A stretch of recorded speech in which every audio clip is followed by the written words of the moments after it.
to the Doulas No Squat Book Club. This week we're discussing Deliver, a concise guide to helping the woman you love through labor.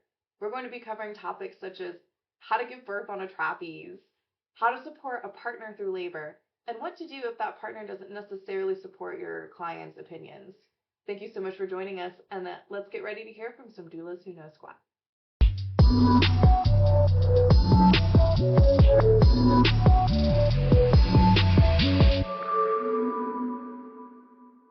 Okay, so as an icebreaker for the introduction, I am going to read from page 2. How you want to give birth is your choice. So some of our folks have very strong ideas about where exactly we should give birth, and this one doesn't. We don't care if you give birth at home in a hot tub, hanging from a trapeze, or in a more typical setting of labor and delivery ward at your local hospital. As far as we're concerned, they can all be a good choice, except maybe the trapeze. So as a fun kind of introduction to get us all talking, I thought it'd be fun to come up with birth positions on the trapeze. What would be a good way to labor using a trapeze? I think of a trapeze, I almost think of almost like a hanging squat bar. That's what I was thinking. Depending on how low it is, right? So like if it was just suspended and you were able to use it to hold yourself into like a deep malasana squat or something like that, just throwing your rebozo over it and hanging and going into malasana, right? That's my initial thought. Yeah. Do you guys have any? It makes me think of Matilda, the trapeze artist. Yes! The whole time. Exactly. Like how would Matilda give birth? Oh, right. Oh my gosh, how would Matilda give birth? Like a whole other question. Like, I feel like just walking on a trapeze would be a really great way to like get your hips. Yeah, that movement. So I'm thinking movement. I'm thinking gravity. If you're actually swinging, as long as you're not hanging from your knees. Yeah, I just imagine someone like, oh, I'll catch the baby. Running under you. Image, yeah. Just kind of walking with you. I'm thinking too, like, because the trapeze, like, that's just like the handlebar swinging thing, right? Right. But like, I was thinking like a tightrope could be a good way to like curb walk. Yeah. Oh, yeah. And like, obviously you need to be supported with. We don't recommend giving birth on a trapeze. All hypothetical. Yeah, but if it was low, you could curb walk with a rope line. Circus birth. I love it. Oh my gosh. Perfect. Okay, awesome. I think that works I pretty guess well. circus performers don't have any trouble. Probably not. The only thing I can think of is that they have ballerina belly, where their lower abdomen is so tight that they have a really hard time relaxing it. That is one of the more difficult for me. Anytime that I've run into it, where I've got a client that's so in shape that they don't have giving birth. But other than that, The crossfitter. The crossfitters. The crossfitters have trouble giving birth. You haven't run into that before? Because they're just so strong. It's also kind of hard to. I did prenatals with a bunch of crossfitters, and it's like almost hard to like feel what's going on with the baby. Oh, yeah. Their muscles. Their are muscles.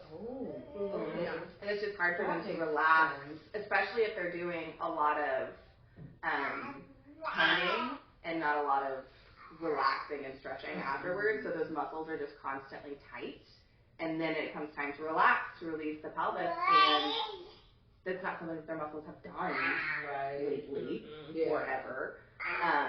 And so a lot of laboring on a toilet has been my experience with that, to try and just relax those muscles. Yep, exactly.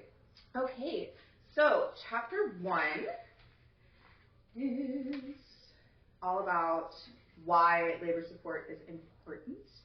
And I highlighted on page 7, if you guys want to follow it with me. I just put the bottom line: women who feel that they were taken care of. Women who feel they were taken care of, respected, and listened to will typically look back at the labor as a positive experience. Have you guys found that to be pretty true for your clients and for giving birth yourself? For sure.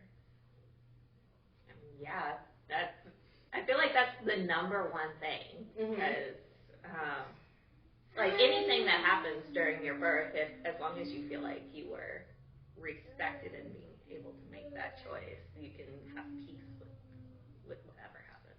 Yeah, statistically, and all the research that I have read shows that if you feel that you're in control, even when things are happening that you didn't have in your plan originally, you're less likely to absorb the traumatic event because you felt, in control of it to a certain extent the whole time. Yeah, for sure. Awesome. Do you guys have any thoughts on how that affects your practice as a doula? Like that, knowing that, how that affects the way that you support your clients? Well, it's just communication, and talking about things in advance, just in case. So nobody's surprised. Yeah. Prep is so important. And we're going to talk about that more later, which is one of the things that I really like about this book. This is a book that I have available to all of my clients' partners. So I keep multiple copies so that they can take it home and read it. I just find a lot of partners are a lot more likely to read something that's a little bit more concise. And then if they want to learn more, then I have books that are more extensive on the topic. But I really love that this talks about, just right from the get, what is the most important thing that you as a partner, you as a support person should be focused on. It's making sure that your client, making sure that the person who's having the baby feels respected and seen, and like she is the queen of her birth space. Is the phrase that I always use. A lot of that is figuring out what's important to her, what communication, just really learning about them in that beginning process so that you know how to communicate with them best in that moment. Especially whenever things shift outside of their plan, getting down, just talking to them calmly, okay, so some stuff's going on, just so you know. How do you feel about this? Just really making them feel like they're not a bystander, but they're actually a part of it. A lot of times, just everything moving around you, you can feel like you're not even in the room, but you're the most important person in the room. Exactly. Yeah. You are the most important person who's in charge of the room, and you feel that way. Feel like you have this is something that you are actively participating in and making decisions about instead of it happening to you. Yes. Nail on the head. Perfect. I love it. Okay, awesome. All right, so on page 8, at the bottom, well, close to the bottom half, a good doula will welcome a partner's presence and help him support the woman he loves, even as the doula is being a support as well. She'll suggest and employ herself many of the techniques and tips in this book. So how do you work with partners and support people to kind of use different techniques and make them feel included and actively helping in labor? I mean, just showing them some of the comfort measures that can be helpful at that time. She's having a lot of back labor. Let me show you where you can place your hands to help support her. Yeah, that's a really good one. Yeah, and I'm not strong enough to do it the whole time by yourself. So I need them to be able to help me in that. Whenever my niece was born, I put my mother on water duty. So anytime she needed a sip of water, it was Cody, come on. And he was my brother's water bottle. Yeah. Perfect. And then I would do obviously if she needed a cool cloth, I would but it was an obvious task that you can do. Yeah. The whole time. Yes, that's so important and really memorable. Yeah. Absolutely. Perfect. I think also just for reminding the partner, give her suggestions, instead of it feeling like you're interrupting all the time saying, hey, maybe you should try another position. Maybe reminding the dad, hey, do you remember how we talked about switching positions every now and then? Yes. It can be really helpful in maybe him suggesting it or the partner suggesting it. Might also boost her oxytocin because she knows that he cares. He doesn't. He wants her to be comfortable, as comfortable. Yes, exactly. And then I find that helps a lot with partners that are having like a nervous energy. You know, or like a mom that is watching her baby give birth for the first time and is just remembering giving birth, and she hasn't been to one since she gave birth, and giving them something to do, a simple task, or something where you're having them push in a very specific place that's so relieving. Like a really easy one when the client's sitting down and say, just push her knees.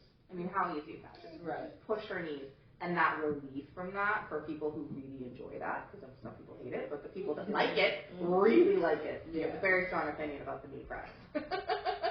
Things like that can be so helpful, and then everybody is having a much more positive time in the birth and going to have so much more positive memory. Awesome. Okay. So do you guys have any other thoughts on chapter 1 that you wanted to talk about? Obviously, all of these chapters are very quick because it's a very... I do like that, and I'm sure the partners like that too. I feel like it's less intimidating having it like this.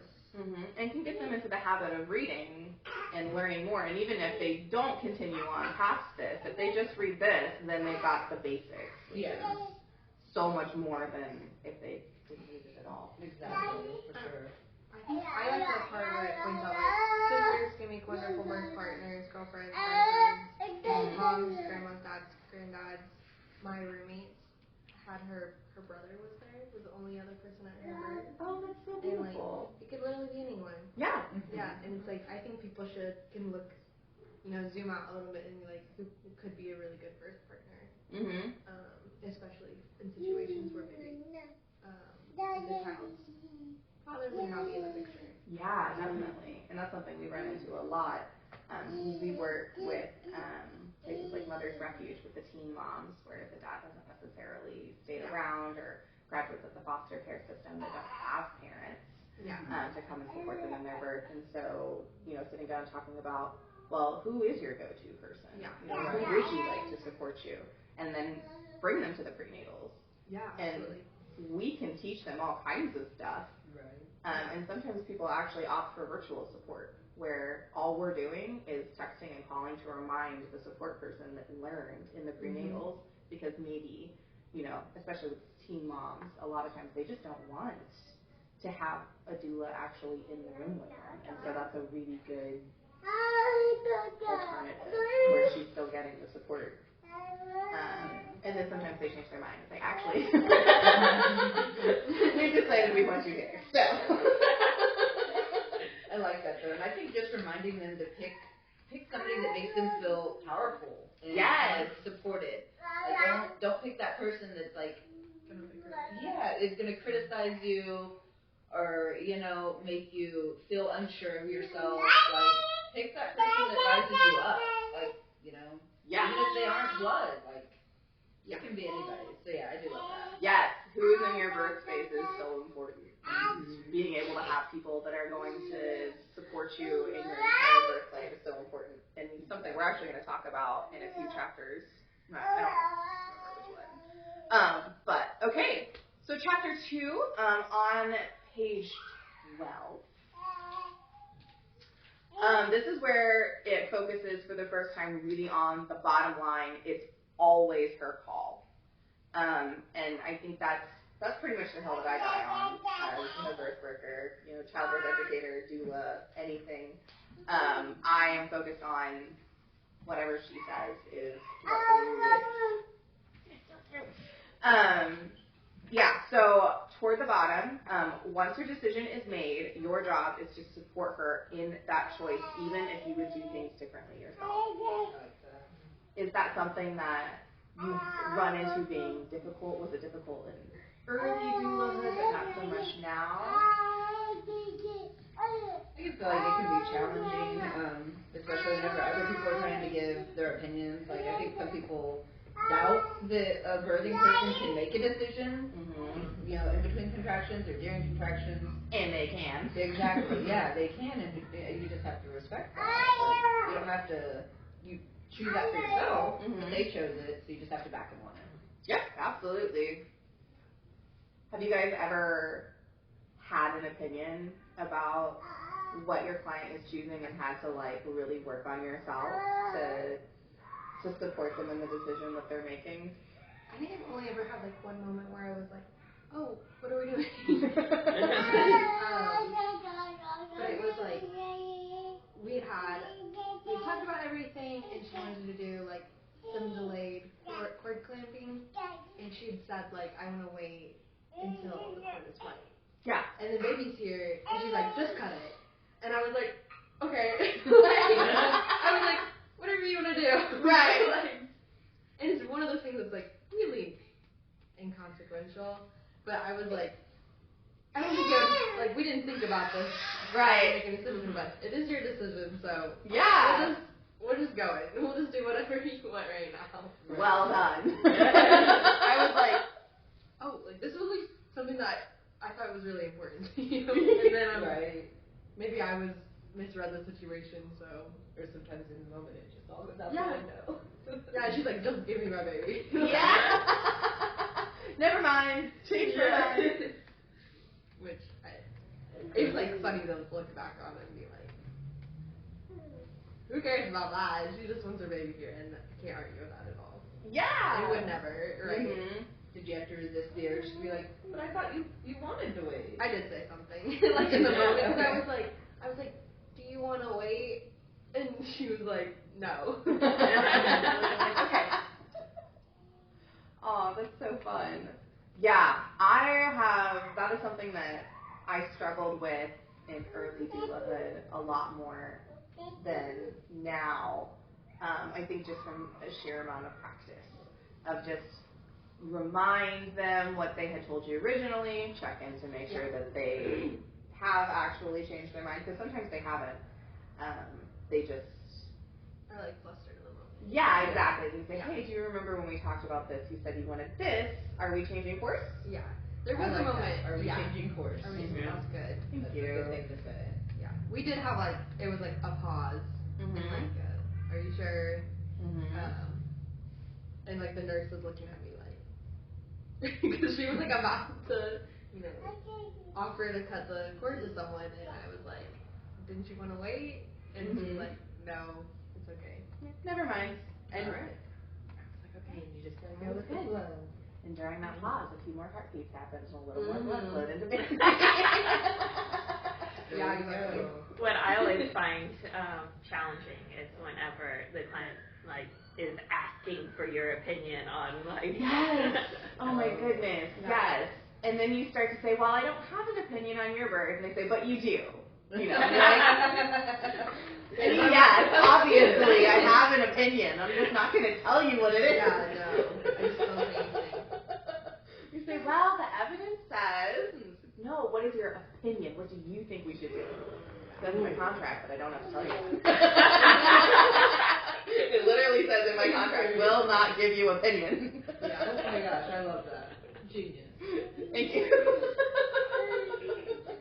I find that happens a lot with friends and family when they hire you to doula, and they say, "But I'm your sister." Not or, right "I'm now, your you are." bestie." can you just take off the doula hat for a minute? Yes, that's the phrase I have used. Oh my goodness, just take off your doula hat and tell me what to do. No, you have to make a decision. There's a reason that we support our clients this way. I think too, because I'm a student midwife, I've had like family members that are like, I know that maybe the hospital isn't the best option, and I'm like, it is if you want it to be. Like, that's not, like, I'm not going to, like, push home birth. Yeah. Because you're my family or because you're my friend. Like, that's not going to happen. Exactly. The best place to give birth is the place that you feel safest and most supported, because that's where your body is going to react the most positively. Okay, next, page 13, so not very far. This is where they start talking about taking different classes and talking about childbirth education, talking about prenatal yoga, breastfeeding classes, which should be in your childbirth education class. As a childbirth educator, I can't imagine not teaching breastfeeding in my class. But I mean, I guess if you're not taking a childbirth education class and you choose to take a breastfeeding one instead, then I guess that makes sense. Anyway, so what kind of education do you recommend to your clients, and why do you choose that specific thing? or do you not? I think like in-person classes have really slowed down. Like I don't know that there's very many at all anymore. They're hard to get people to come to. Yeah. Speaking as a person who has stopped hosting in-person classes, because people, it does them absolutely no good if they don't come. And they just, over the past, 2-3 years, it's just gotten to the point where, my entire class, one student would come, which is just, it's not quite the feel that you're going for. Trying to build a community. Yeah. It's like, that's the whole point of the in-person ones, is to, like, kind of meet other parents that are in the same stage so that you have your community after you give birth. Right.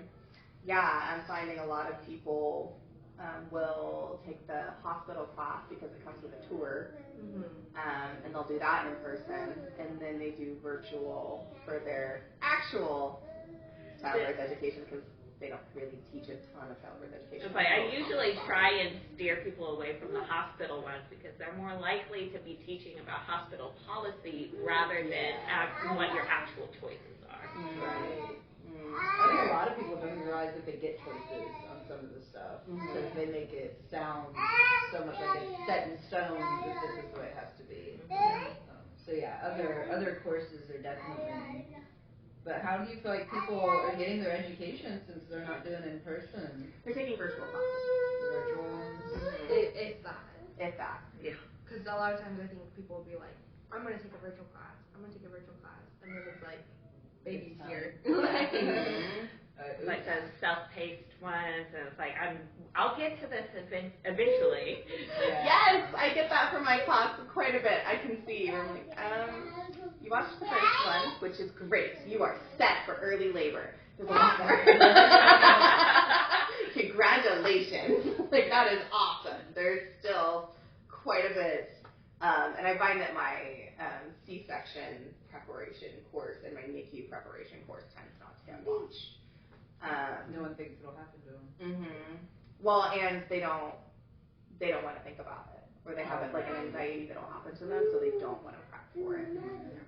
But my doula clients tend to watch that part because I get to sit down with them in person and say, hey, the reason that we do this is not because I think it will happen for you. I expect the best for you. I like to prepare for all of the outcomes.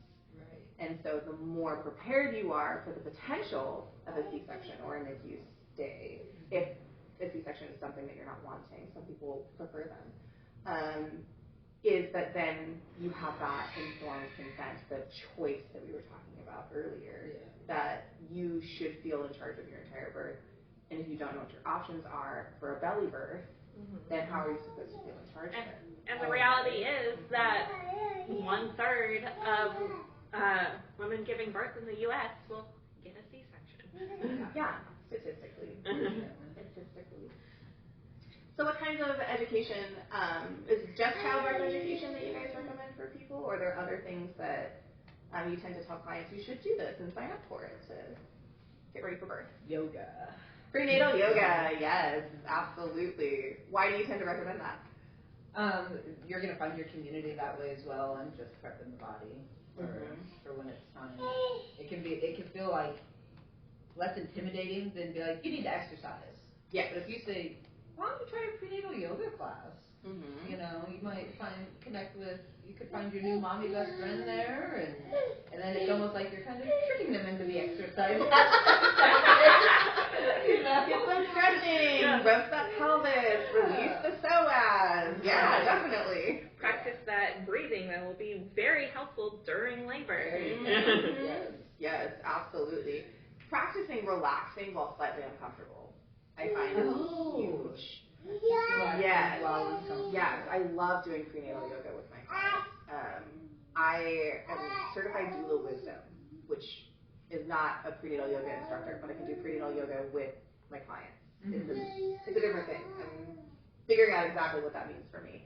But I have found that with my clients that I do the prenatal yoga with, and then they continue on, because I've recorded myself doing the yoga, and then I can just follow my videos once I class, have much more relaxed psoas muscles, have a much easier time being able to relax into the discomfort because they've been practicing doing that. we get into goddess pose and say, okay, we're going to hold, which is a 90-degree squat. We're going to hold this, and I want you to try different things to stay in it a little bit longer. What mantras help you? Does watching movies help you? You know, telling your story help you? And do it with your support person, so then they know exactly. And then write it down. We'll put it on cards. Yeah. Fill out your birth space with the things that help you sit in discomfort of your own volition. I love that. I think that helps a ton. Do you have anything else that you recommend for your clients? I honestly, like, I think there's so many different websites and resources at this point. Like, just like looking at the Spinning Babies. Spinning Babies is great. Yeah. Looking at different apps that you may want to use in different points. Do you have a favorite app? I'm not gonna be able to remember the name of it. That is okay. You can send it to me and we'll put it in the comments so that people can check it out and see if it's a good resource for them to recommend. Yeah, absolutely. I know there's two that my last client used to like count contractions even. Like, but it had like, it would have like different suggestions for like every stage. I'm just gonna bother me, I can't remember off the top of my head. Yeah, if you send it, we'll literally just put it down there and people can check it out and it'll be perfect. For sure. Yeah, I love those apps. They do the math for you. Yes. So then you know exactly how many, and then if you decide that you're going to take a break from it, you can just clear the history. Yeah. Oh, nice. Yes, I have one on my phone. It's just a little cheap. I know further in the book it was talking about how, like, get away from timing those beginning contractions, because you're just going to get your head all wrapped up in it, and it's not going to do anyone any good. Yep. Yeah. Some people want it though. It's just like, it's a sense of something to security. do. Yeah. It's like no matter how hard you try to get the first time parents to like relax during early labor. It's hard. Never works. Hey, television. You know what? I'm not a huge fan of screen time in general, but I watched all of the Harry Potter movies with my first labor. Really? Because I was just like, you know what? I'm in my head and I'm nervous and I love these. I'm just going to live through my childhood and just hang out and watch Harry Potter. And it works. And so I told him, I'm like, think beforehand what you want to watch. Yeah. And make it long, like a series or stuff like your comfort TV show. Exactly, and then something that you can fall asleep during, wake up, and you've watched it so many times that you're great. I mean, like Gilmore Girls or something. Right. That's like you watched this so many times that you can decide it. Exactly, and then attempt to fall asleep during it. And I found that works really well. But yeah, that has to be romantic for sure. I tend to find that some of my clients who have taken like childbirth education are the ones that are more likely to kind of forget that the early stage of labor, because they're like, I need to do all these things to keep labor moving. And they're like, I need to go on walks, I need to be, it's like, you are going to wear yourself out by the time the real work begins. That's true. Yes, I can Very definitely good see that. Yeah. I took Bradley method when I was pregnant with my first, and there's so much emphasis in that class on relaxing in early labor, and I found that I transferred that into my personal class. But that is really, I hadn't thought about knowing so much that then you jump. And then goes the next stage. That makes so much sense. Okay. Awesome. I like to recommend swimming. I find that swimming is a really good exercise, and there are all kinds of classes you can go to that's actually for pregnancy. Exercising to also build a village is another one I can think of. Do you have one that we haven't said? As far as classes, no. I think childbirth education and breastfeeding are like the ones that I recommend like classes for. The yoga's good. Yeah. You're our resident like breastfeeding like champion, so yeah. I actually do recommend separate breastfeeding classes because, you'll have some breastfeeding in your childbirth education, and it's really good to get like that early information. Mm-hmm. But if you find a class that has it in like separate modules, so that you can like get that first few days prenatally, so that's all you're going to retain is the immediate stuff. Oh. And then after baby, take classes on like what you expect later on. So like the returning to work or something being what you take later on, or like what to expect as baby gets older. If they're split up by the time periods, taking those when they are most relevant to them, they're more likely to retain that information. Okay, that makes a lot of sense. So maybe doing like a childbirth education class that has breastfeeding in it to start with, to get those basics, initial latching, positioning, things like that, and then after having baby, taking the full in-depth course, maybe joining like a OHA group, or there's a ton of breastfeeding support groups in there. I do always recommend that they attend a breastfeeding support group prenatally. Okay, prenatally. Yes. Okay. At least once, so you can see other parents that are breastfeeding. Oh, Yeah, I like that. That's true. Yeah. Some people are surrounded by it and just their everyday lives, but I've had clients with the first baby they've ever held is the baby that's being handed to them to take birth to. Yeah. So then they're expected to take this baby that they've never even held a baby before, and they're like, okay, now we're going to breastfeed. And what? We're going to do what? That doesn't sound comfortable. Like in the stage of life where I have some friends who are like, are you getting married or like trying for a baby? And I had a friend that I was like, I need you to hang out around some babies before you decide to have babies. Bring her over. We'll hide. Unfortunately, she lives in Springfield, so. Oh man. Yeah, But another one of our close friends is having a baby soon, so I'm like, you need to. Have you ever been around a newborn? She's like, no. I'm like, okay. You should. When was the last time you changed a diaper? Your little brother who's 10 years younger than you. Okay, no. like, you gotta do a little refresher. hurt my sanity, please. All right, so the next thing we're going to recommend to our clients is to go find mom friends that have recently given birth and hang out with them. Yes. Which is great because those mom friends need help. Exactly. Yeah. Perfect. All right. I love that. Okay, any other thoughts for chapter 2? I guess that there's lots of different classes, like the water classes and stuff. Some of those might be good to put like in the comments for people to find some local stuff. Yeah, they'll have them at like the YMCA and stuff where you can just sign up, and then there'll be every week you can go and do like a water aerobics class. And Awesome. YMCA. yeah. Another thing to put in the comments.